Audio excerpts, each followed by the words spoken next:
Welcome to InCabin from the creators of AutoSense. InCabin supports the global community of automotive interior specialists working on in-cabin safety, comfort, and productivity solutions through industry-leading events and knowledge sharing. We are pleased to welcome Yishai Binnes, Director of Business Development for CorrActions. And Yishai, welcome to InCabin. Good to see you, friend.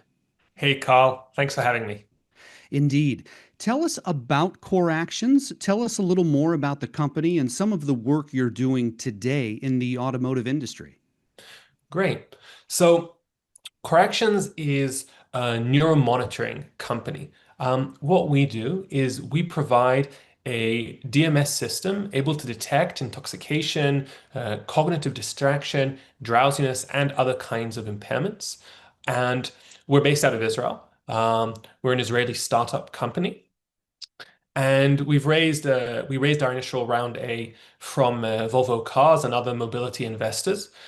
What we do is we actually provide a very different approach than the existing driver monitoring systems. We detect the different impairments without using an in-cabin camera. Instead, we use other existing in-cabin sensors, like the steering wheel, in order to detect the impairment. What we actually do is we analyze brain activity that is connected to different muscle motions, very small micro corrections in the driving behavior. And we use that in order to identify the different impairments. We're actually, in some ways, a neuroscience company, even before we're a DMS company. In fact, one of the co-founders and our chief scientist officer, Dr. Eldad Hochman, is a neuroscientist by trade, and it's his academic research that helped found the company. Yeah, fantastic, Yishai. And you're right, you have a very unique approach, very different approach that gives you an advantage in the automotive industry, frankly. So, with this different perspective that you bring to the market, from your vantage point, then, what is the most persistent challenge when it comes to in-cabin safety solutions? Yeah, so in my opinion, the biggest challenge is keeping the driver trust while being able to increase the coverage and the kinds of solutions that we implement, ones that can really increase the driver safety. And in my eyes, that starts by looking at a multimodal solution. We know at this point that cameras by themselves are going to have trouble with certain, scenarios and with certain impairments. And in order to really make unlock, maybe is the right word, the value of the in-cabin solutions, we're going to need to be able to have extremely good performance, very low false positives, good detection, and to cover more than the basic, maybe drowsiness and things like that, and to really expand that. Absolutely. And when it comes to intoxicated driving, drunk driving, we know that it's certainly an epidemic on roads here in the United States, but a global concern as well. Is there anything we can do as far as the vehicle is concerned to mitigate drunk driving? Yeah, 100%. So first, I think it really does start by understanding that we need to add a perspective that doesn't just look at visual features, but also directly reads the brain, that looks at the cognitive aspect of impairment. Because at the end of the day, in order to be able to address and mitigate drunk driving, we need to start by making sure that we're actually only affecting drunk drivers. Otherwise, very quickly, we'll lose most people. That's one of the reasons that, in my view, an interlock is a very difficult solution. People will really, people will rebel if you lock them out of their car unnecessarily. So really, the way to do it is to have solutions that can detect the impairment well enough and with a low enough false positive. And then it becomes thinking about what kind of safety scenarios or what kind of safety behaviors the vehicle can implement, whether that's changing the AEB, whether that's affecting the lane keeping, things that Euro NCAP are obviously talking about as well. But it's those kinds of approaches, ones that don't mean necessarily that the vehicle has to stop, because that in itself can cause issues or too much backlash or has various problems, let's say. but being able to adapt the behavior to keep the driver and other vulnerable road users as safe as possible.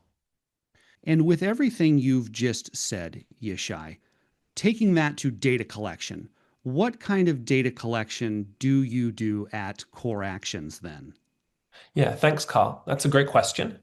Obviously, data is a key part of any solution that wants to build trust, be accurate, and to really help unlock the multimodal approach.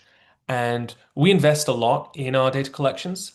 We do quite a wide variety of different data collections, whether that's different kinds of simulator-based collections, but really today, since we're aiming to bring this to an on-road and put it to the road and put it into a car, we invest most of our efforts in closed track and public road data collections.